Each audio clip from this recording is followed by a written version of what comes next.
Alright, howdy folks.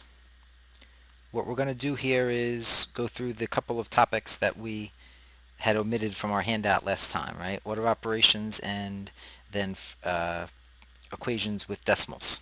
Alright. Now order of operations is not going to change just because you're dealing with decimals. So like in this first one here, 86, we've got subtraction and division, but the subtraction is actually inside the parenthesis.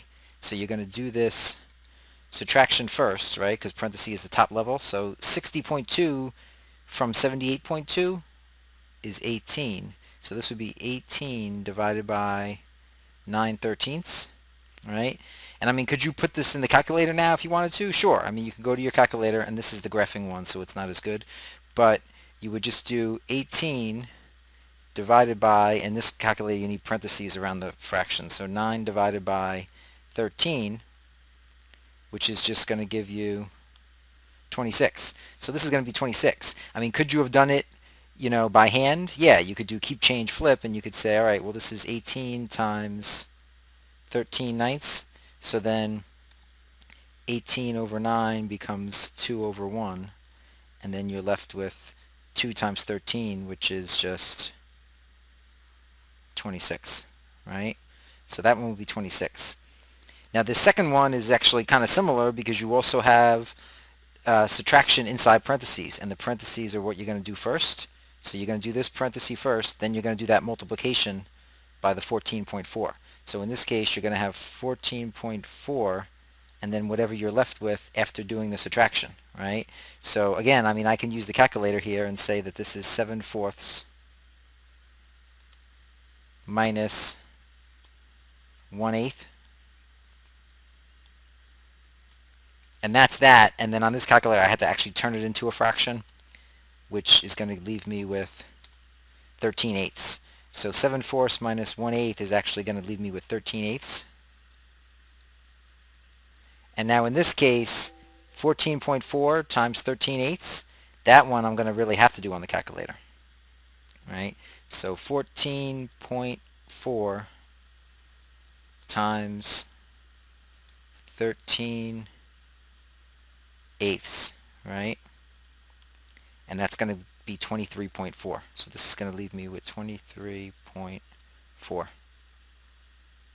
So that's my answer there. That one, it would have been very difficult to do by hand because of the fact that, 14.4 times 13/8, that's not something that you probably want to do by hand. All right. So that's that one, 23.4. And then the last one now, you just have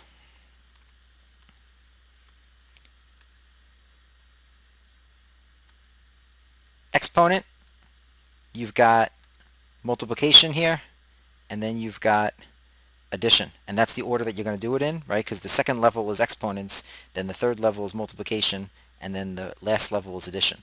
So the first thing you're going to do is you're going to square the 1/5.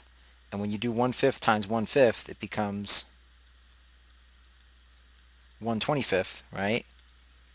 Now you have addition and multiplication, so you do the multiplication first. So this 6.5 plus still stays here. And here nothing cancels when you multiply. It's just 1 times 1, which is 1, and then 8 times 25, which is 200, right? It's like 8 quarters, so 200. And then you would do 6.5 plus 1/200th, right? This is one that if you wanted to do by hand, you would probably turn the 1/200th actually into a decimal and then add it that way. But I have my calculator handy, so I can just do 6.5 plus 1 over 200. And I get 6.505, right? So this becomes, and that comes really from the fact that 1/200th is really 0.005.